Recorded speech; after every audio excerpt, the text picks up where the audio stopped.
The test is divided into 4 sections. All the recordings are played once only. Now, turn to Section 1. First, you have some time to look at questions 1 to 6.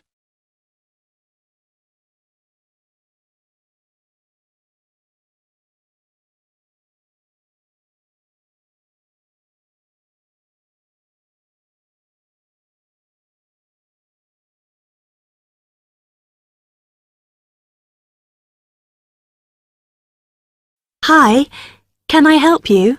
Yeah, I hope so. This is the first time I've been down to the Union. I'm a new international student, and I just wondered what to do. Oh, right. Well, normally we ask international students to fill out this form, and we put your details on the wall by reception. Then other students can contact you. It's a way for everybody to get to know each other. It can be a bit lonely otherwise. Oh, I see.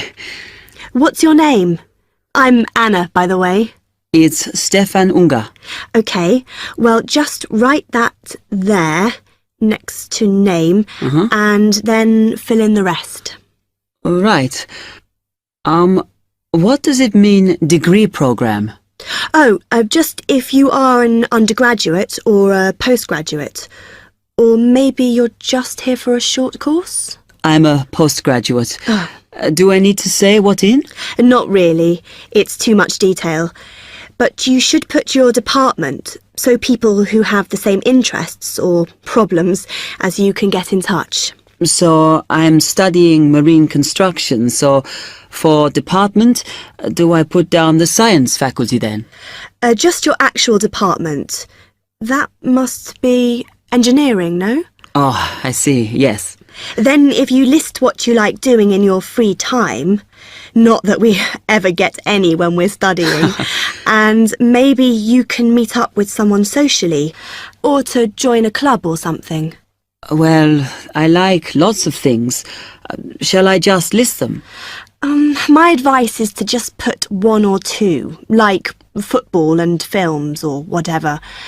Otherwise you'll get so many invitations, you won't get any time to work. Okay, I think I'll just list computer games, as that's my big interest. Oh. I haven't played football for ages.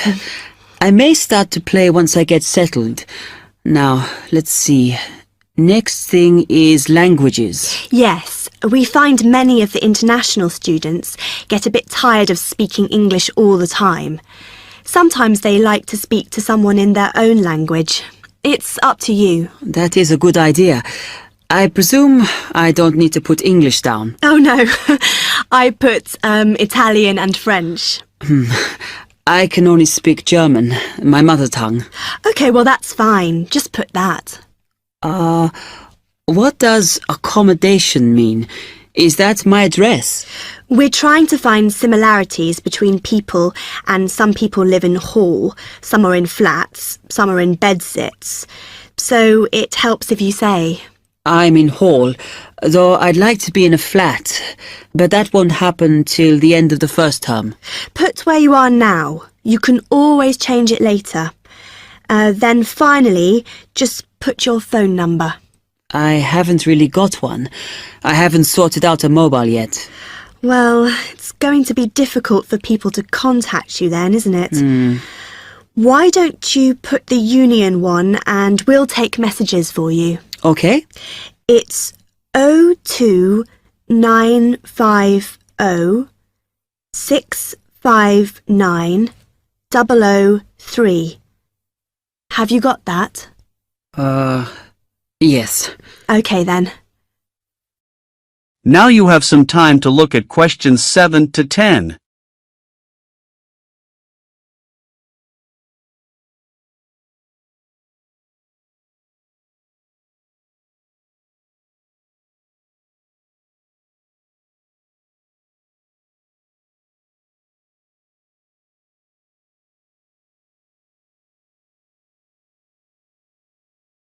Oh, I had a couple more questions about the services you've got here.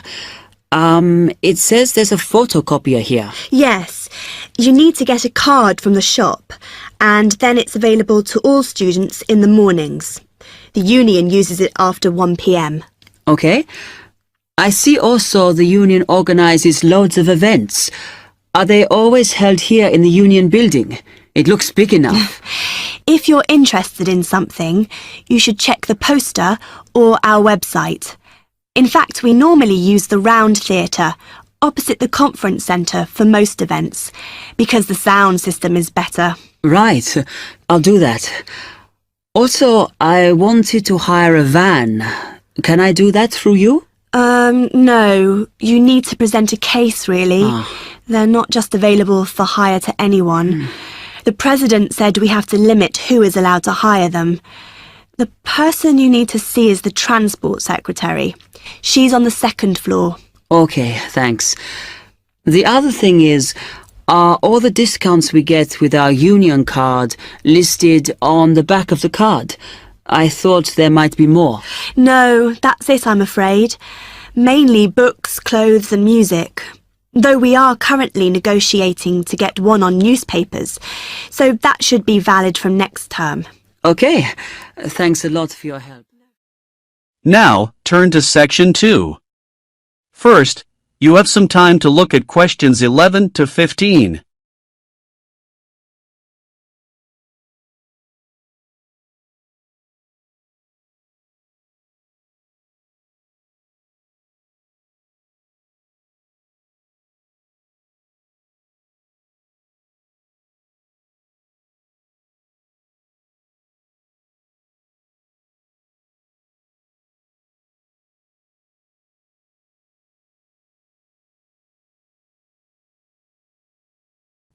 Hi, I'm Steve Pinfold, and I'm here today to tell you about my gap year, which I took about 20 years ago.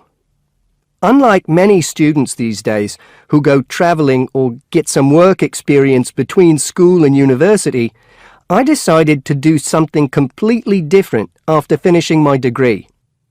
I applied to work for a charity organisation. What it does is it sends people with particular skills to countries where those skills are needed. Apart from having some experience teaching English to summer school students, I didn't have any particularly useful skills, I thought, but luckily I was still accepted. I had to find the money for the flight, but you get free accommodation. I stayed with a family of 5. And you do get paid, but not much. It's a bit like pocket money, enough to get by. I worked in an orphanage and taught English at a local school. Where was I? Well, originally I was going to be sent to a village in India, but at the last minute the organisation decided to send me to Trinidad. Now, this is a fascinating place. It's an island in the Caribbean. Well, in fact, the country is actually 2 islands. The smaller one is called Tobago, which is connected somehow to the word tobacco. Anyway, there I was, a young white guy living and working on an island which is mostly a mixture of descendants from Africa and India. The Africans were originally brought over as slaves, and the Indians came later as indentured workers. That means they agreed to come for a specific time, but many of them stayed. There are also some Trinidadians of Chinese and British origin, though the native inhabitants were basically wiped out by colonialization. I myself felt completely accepted and had the time of my life. The language everyone speaks is English, so there was no problem for me there, but some concepts don't quite translate. They're pure Trinidadian. There's the term liming, for example, which means sitting around watching the world go by. Also, there's the famous carnival, when the whole island is taken up in playing mass. For a whole month, around February or March, it depends when Easter is, everyone's busy preparing costumes, practicing calypsos, soca and steel pan music, and most importantly, partying. Now you have some time to look at questions 16 to 20.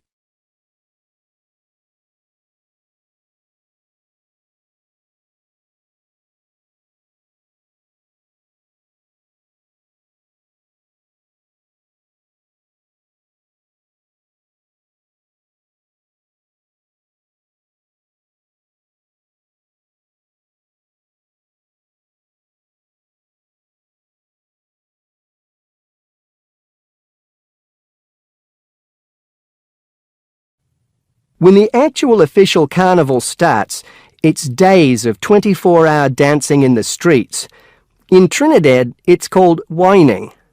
You've probably seen this sort of thing on TV, in the more famous carnival in Rio, or even at the Notting Hill Carnival in London. Many people join bands, each one of which has a theme.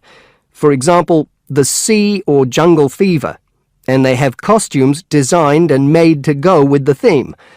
These can cost $1,000 for the king and queen of each band. They're incredible. The whole city is a non-stop party zone full of colour and sound. It's serious too. The bands are in competition and the winner gets $1 million. Sorry, I got a bit carried away with those memories. Back to my real job there.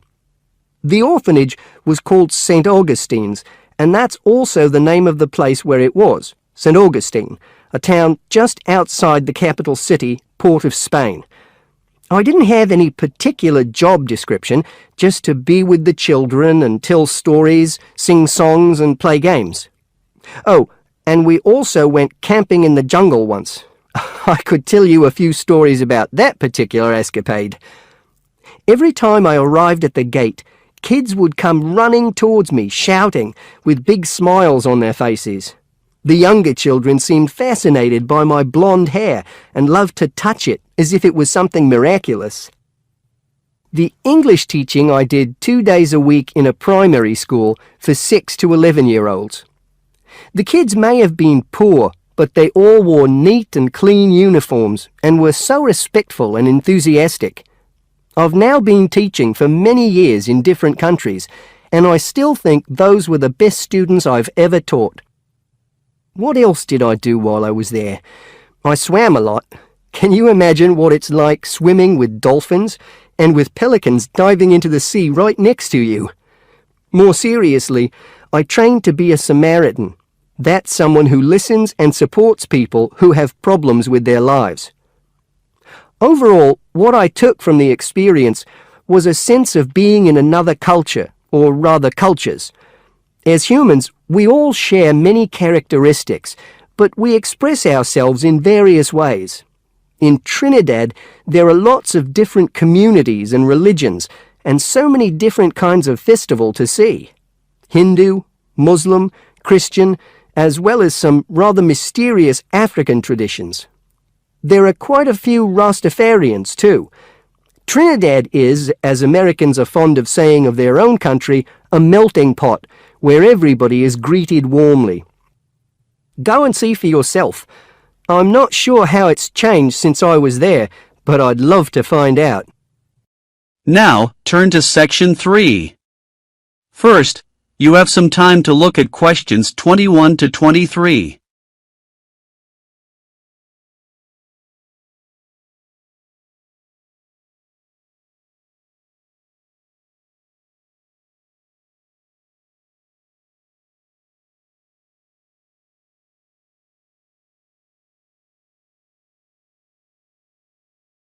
Francis and Steve, hi. Now, before we start the tutorial, am I right in thinking that you haven't heard about Lorraine? No. What about her? She's already left. What? Well, she hasn't told anyone. You sound surprised. Weren't you half expecting it? Yes, but she could at least have told us, though.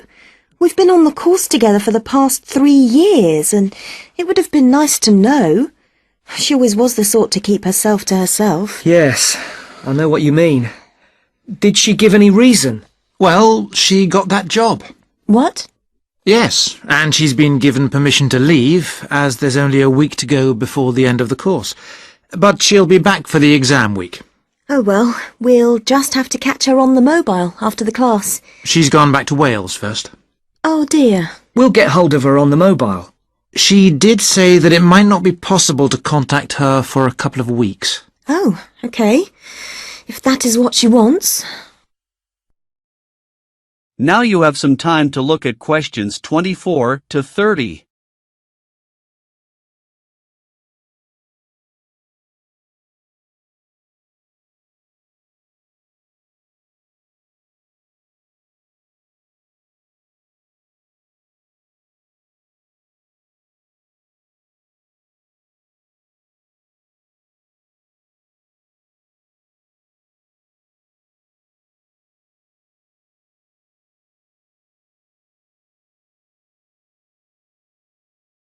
Right, to work. We're here to look at your assessment marks for your coursework. I take it you haven't seen them yet? No. Not yet. Well, you'll both be pleased.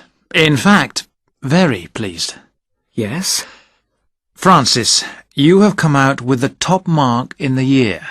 Oh, You have, in fact, got a starred first. Wow. Aren't you pleased, Francis? yes. I'm just speechless. And, what about me? Well, Steve, you got a first as well. I don't believe it. You might have done even better, but there were a few faults with the 5,000-word project you did on traffic management. And what about the book review we had to do? Yours was, I can safely say, the best we have ever had. You're kidding. I'm not. In fact, you have won the departmental prize for the piece. It's a pity, really, that your project wasn't of the same calibre. It's still not bad at all, though, is it? It certainly isn't. What do you think were the faults with your project? I just wasn't very happy with the conclusion, and I got myself in a bit of a twist with the argument about road pricing. By and large, your overall conclusions were okay, and I would say that your thoughts on road pricing were quite original. The problem was more with the actual end. It was a bit disappointing. You started off well, but then it ended rather suddenly, as if you got fed up with it. Yes, I did kind of stop fairly abruptly. I couldn't think of much to say, even though I knew it was important. Yes, that section needed a bit more work on it. But, as I said, by and large, it was very good. And, Francis, your project was excellent. So much so that we think you should take it further, and perhaps do a PhD, or at least an MPhil. What do you think? I hadn't really thought about it. I've just been concerned with getting through this final year and getting all the coursework and exams out of the way. I can understand that. But I do think that you ought to consider it seriously. If you perform as well in your exams as in your project work, you're on course for a first. Do you think that I'd get funding for it? Well, any grant will be discretionary, but you have as good a chance as anyone else. I'd even say a much better one. If you do get a first, it'll be the only one we've had in this department for 3 years. And I'd be happy to be your supervisor. Thanks. I'd like that. Do you think I should start applying for it now, or wait until after the exams? I think you must really start thinking about it as soon as you can. And Steve, what about you? Have you thought about going on to do research? I have thought about it, but I have a job lined up if I get a good degree, and quite honestly, I am fed up with not having enough money to do the things I would like to do. I can understand that. Is there anything that either of you would like to talk about? Yeah, I have a couple of things I'd like to ask, if you don't mind. Okay, we have roughly 20 minutes left, so Steve, would you like to go first? Right. You have some time to check your answers from 21 to 30 of Section 3.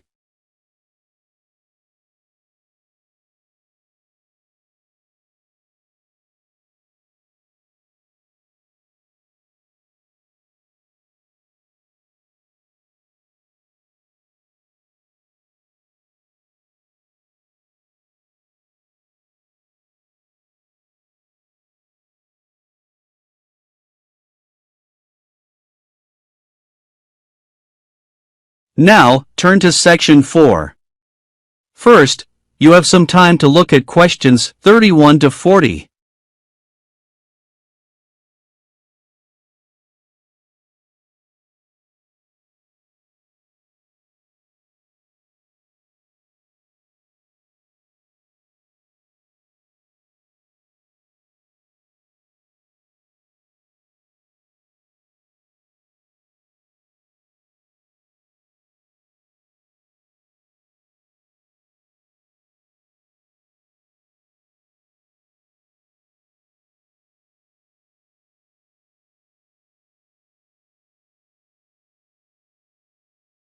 Great Britain is often hailed as the home of football, with talented players travelling from far and wide to play for teams in the English Premier League, one of the most popular football leagues on the planet.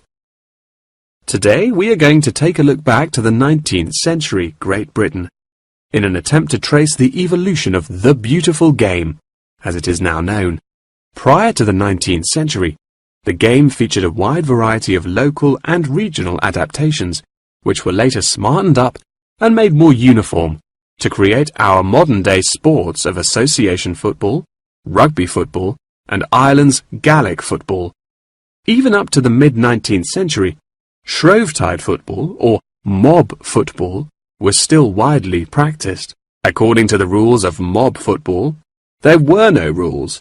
A player could legally use any means whatsoever to obtain the ball, such as kicking, punching, biting, and gouging, with the only exceptions being murder and manslaughter.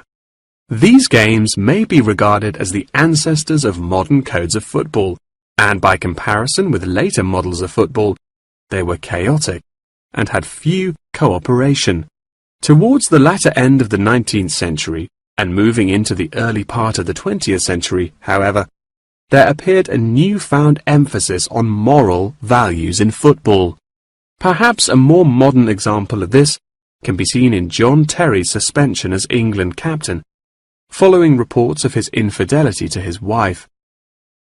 Furthermore, as mob football died away, there grew a greater concern for players' health and general well-being, with many clubs affording their top players access to frequent medical checkups and treatment.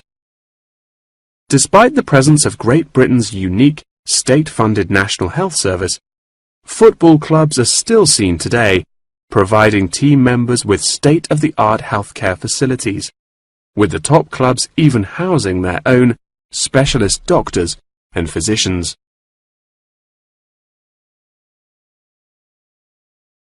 Today, football is a key feature of school children's day-to-day education, particularly for boys. With the help of football associations, all schools in the UK are boasting their own football teams. This mainly comes as a result of pressure put on schools and the government by concerned parents, who felt that football education taught their children valuable lessons and indeed vital life skills, such as teamwork and a drive to succeed.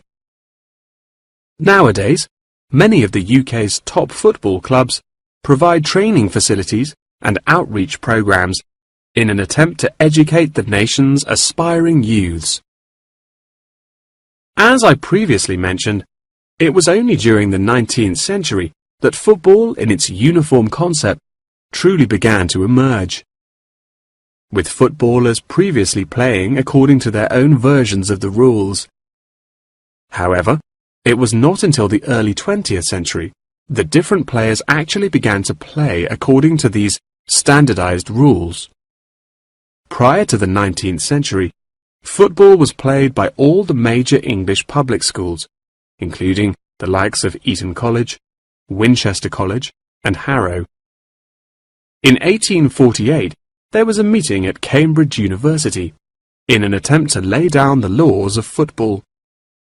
Present at the meeting were representatives of each of these major public schools, whom each brought a copy of the rules enforced by their own individual school's rules of football. The result of the meeting was what is now known as the Cambridge Rules, thereby uniting the rules from across the country into one simple document. However, the Cambridge Rules were not liked by all, and a new set of rules, Thring's Rules, compounded in the book The Simplest Game, became commonplace among dissenters. Across the country, improvements in infrastructure and public transport had a knock-on effect of dramatically increasing attendance to football games. Football quickly became a social event where spectators would meet friends, drink tea, and chat about the good old days. As football became more and more popular, it was decided that more money should be invested in maintaining the quality of pitches, amongst other things, and there was even talk of installing seating for spectators. However, the question of who was to foot the bill quickly became a divisive issue, with many believing that the government should fund football's development as a national sport. But in the end, the onus fell upon Britain's local and regional football clubs for the funding and development of the Football Association. They became responsible for the upkeep of football grounds, began to pay their best players a small salary, and organised competitions against other local and regional teams. And there began England's Football Association, or the FA, as we know it in its current form, the governing body of football in England. As the FA continued to grow and accumulate greater wealth, it was able to attract more and more talented young men from across the country, before finally accepting professional talent in the early 20th century. Today, football is played at a professional level all over the world. Millions of people regularly go to football stadiums to follow their favourite teams, while billions more watch the game on television or on the internet. That is the end of section 4. You now have You have some time to check your answers from 31 to 40 of section 4.